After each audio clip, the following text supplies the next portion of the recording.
Oil prices are going up and down and up again. But here's the scary part. Every small change in oil price affects your daily life more than you think. Let's break it down. First, transportation. When oil prices rise, fuel becomes expensive. That means higher costs for cars, buses, flights, and eventually, you pay more just to move from one place to another. Now think about food. All right, I need you to look at this. I'm standing here in California at a Chevron right now, and premium gas is $7.49, diesel is $8.99. I mean, this is insane. Great means that I spend $35 on half a tank of gas. I don't want it. How much are you paying for gas in your area? You know, because it's just going to feel like gas prices just keep going up. Every time you go to fill up your tank, it's just going to feel like you are paying more than you did like a week before or even a day before. You know, you're paying a little bit more. And people are showing how much it costs them to fill out their tanks, how much they're paying for gas just to go to work, to run errands, or just to live their normal Most food life. travels long distances before reaching you when fuel costs increase. Transportation becomes expensive and food prices go up. So even your daily groceries become more costly. And it doesn't stop there. Almost everything you use, clothes, electronics, household items, depend on transportation and production powered by fuel. So when oil prices rise, the cost of living increases everywhere. Now here's the opposite side. When oil prices drop suddenly, it might sound like good news. But for countries that depend on oil exports, it's a big problem. Their economy slows down, jobs are lost, and government income decreases. So for some countries, low oil prices are actually bad news. And here's what makes it worse. Oil prices are affected by wars, politics, global demand-supply disruptions, which means it's unpredictable. So what does this mean for you? It means the price you pay every day is connected to something happening far away in the world. Because oil is not just fuel, it's the backbone of the global economy. And when it fluctuates, the whole world feels it. So oil is about to decide if the economy survives or breaks. Most people look at gas prices and complain. Smart people look at what happens next. So here's the reality. If oil stays around $100, everything slowly gets more expensive. People spend less, business slowed down. That's called slow bleed. But if oil hits $150, that's when things break. People stop spending. Companies cut jobs. The economy doesn't slow. It gets forced to reset. And if oil drops to $70, that's a relief, right? Inflation's cooled down. Spending come back. So the real question isn't, is gas expensive? It's at what price do people change behavior? Because that is where the money's made. All right, I need you to look at this. I'm standing here in California at a Chevron right now, and premium gas is $7.49, diesel is $8.99. I mean, this is insane. And before people say this is normal, it's not. The average gas price across California right now is already pushed around $5.70 to nearly $6 a gallon, which is almost $2 higher than the national average.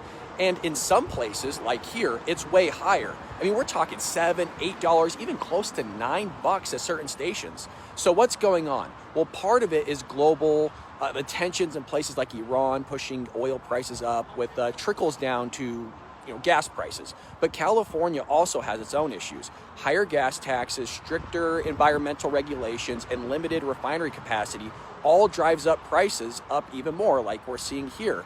So yeah, this isn't just bad luck. It's a combination of global events and state level factors hitting all at once. And the crazy part is, experts are even warning prices could go even higher if things keep going this direction. So I gotta ask, how are people supposed to afford things like this right now? Let me know in the comment section. Appreciate you.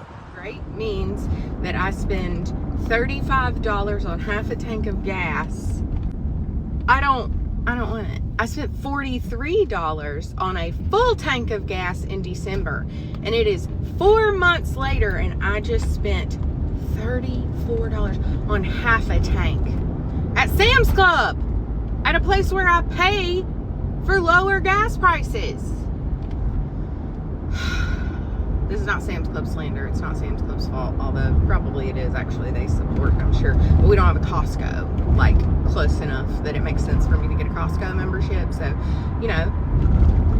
the freaking machine. So they've, like, built this machine around us and made it to the point where, like, it's impossible to not use the machine, at least at times. But the use of the machine just further lines the pockets of the billionaires who created the machine to like eat us alive, you know? Just like, if you haven't admitted yet that you were duped, that you were lied to, that we're not getting anything that y'all said we were gonna get, I don't want to hear it. I don't want to hear it. What happens if oil reaches $200 a barrel? Most people think about gas prices first, but the impact goes far beyond the gas pump. Oil powers transportation across the entire global economy. Trucks that move food, ships that carry international trade, planes that transport passengers and cargo. When oil becomes extremely expensive, those costs spread everywhere. Gasoline in the United States could approach $8 to $10 per gallon. That means commuting becomes more expensive for millions of workers. Food prices rise because farm equipment, fertilizer production, and transportation all depend on fuel. Airlines raise ticket prices or cancel routes. Shipping costs increase, which raises prices of consumer goods. History shows that energy shocks often precede economic slowdowns. The oil crisis of the 1970s triggered inflation and recession across multiple countries. Energy prices don't stay confined to one industry, they ripple through the entire economy.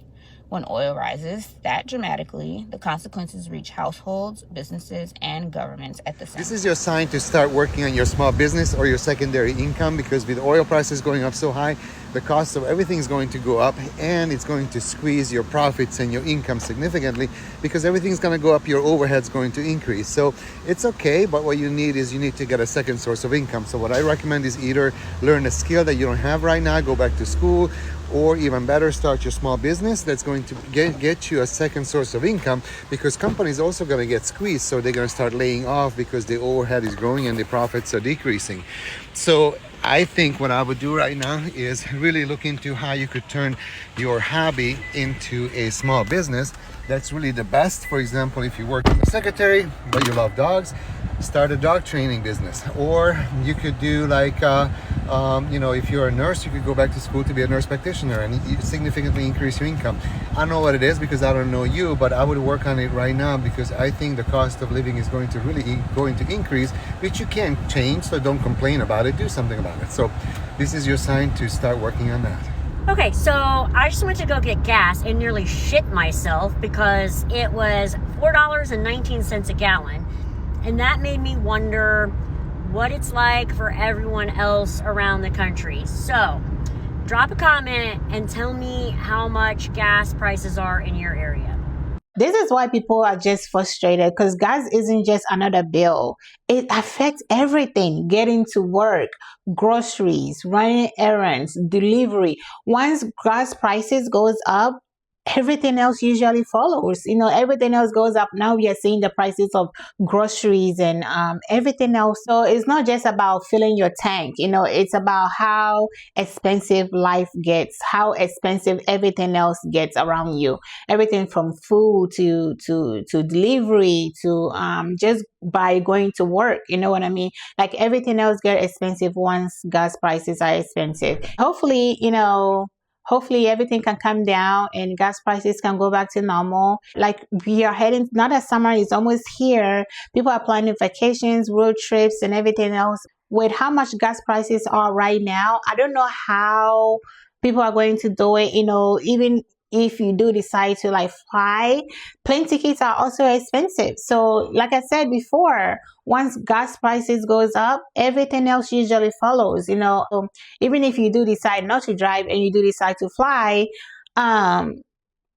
airplanes, like, the tickets are so expensive because gas prices are expensive. So everything is expensive right now. But you let me know, how much are you paying for gas at your area? What you think about this story down in the comment section below. Thank you for watching, and I will see you all in my next video.